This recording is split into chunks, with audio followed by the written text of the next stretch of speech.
యేసుక్రీస్తు నామమున ఈ వాజపేయి నగర్లో నివసిస్తున్న మీ అందరికి కూడా శుభాభివందనలు తెలియజేసుకుంటా ఉన్నామండి. ప్రభువైన యేసుక్రీస్తు వారు మిమ్మల్ని అందరినీ కూడా దీవించాలని, మిమ్మల్ని అందరినీ కూడా ఆశీర్వదించాలని, మీ జీవితంలో మారు మనసు, రక్షణ, పాపక్షమాపణ ఇవ్వాలని ఈ యొక్క ఉదయకాల సమయమనే ఒక మంచి శుభవర్తమానం మీ మధ్యకు తీసుకొని వచ్చినాం.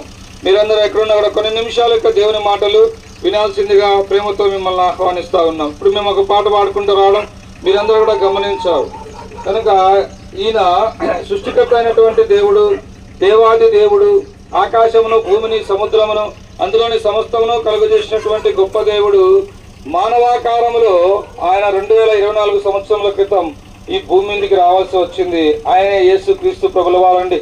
లోకంలో జన్మించిన ప్రతి ఒక్కరు కూడా, ప్రతి ఒక్క మానవుడు కూడా పాపని దేవుని వాక్యం సెలవిస్తా ఉంది. ఏ భేదం లేదు, అందరూ కూడా పాపం చేసి దేవుడు అనుగ్రహించి మహిమను పొందలేకపోతున్నారని దేవుని వాక్యం సెలవిస్తా ఉంది. ఈ పాప హృదయంతో మనం దేవుణ్ణి చూడలేం. ఈ చెడ్డ హృదయంతో మనము దేవుని సన్నిధి చేరుకోలేం.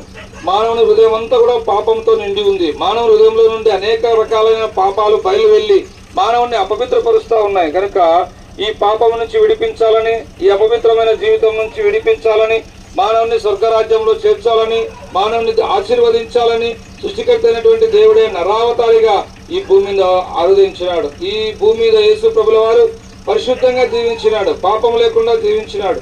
33.5 సంవత్సరములు పవిత్రంగా యేసు ప్రభుల వారు ఈ లోకంలో జీవించినాడు.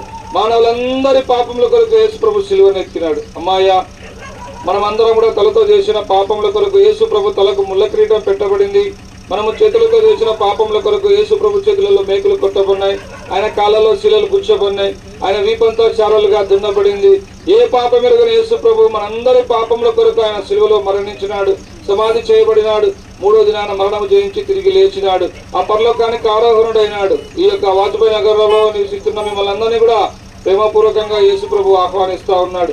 సహోదరి సహోదరులారా, ఎంతకాలం నుంచి నువ్వు పాపంలో జీవిస్తావు? ఎంతకాలం పాపంలో జీవిస్తూ నీ జీవితాన్ని వ్యర్థం చేసుకుంటావు? ఎంతకాలం దేవుని సన్నిధికి రాకుండా, పాపక్షమాపణ పొందకుండా నిన్ను నువ్వు నష్టపరుచుకుంటావు? పాపం వలన వచ్చు జీతము మరణమండి. అయితే దేవుని కృపావరము ప్రభువైన యేసుక్రీస్తునందు నిత్య జీవం.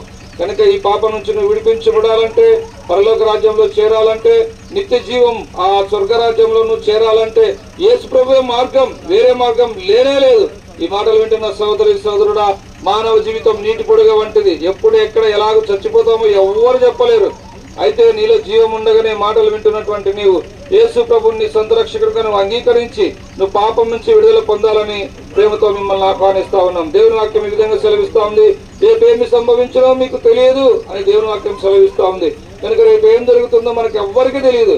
కనుక ఈ మాటలు వింటున్నటువంటి నీవు ఇప్పుడే యేసుక్రీస్తు ప్రభుల వారిని నీ సొంత రక్షకుడిగా నువ్వు అంగీకరించి నువ్వు పాపం నుంచి విడుదల పొందాలని ప్రేమతో మిమ్మల్ని ఆహ్వానిస్తా ఉన్నాం. ప్రభువైన యేసునందు విశ్వాసం ఉంచము, అప్పుడు మీరును మీ ఇంటి వారిని గొప్ప ఆత్మరక్షణ, పాపక్షమాపణ, పరలోక రాజ్యం మీరు పొందగలరు.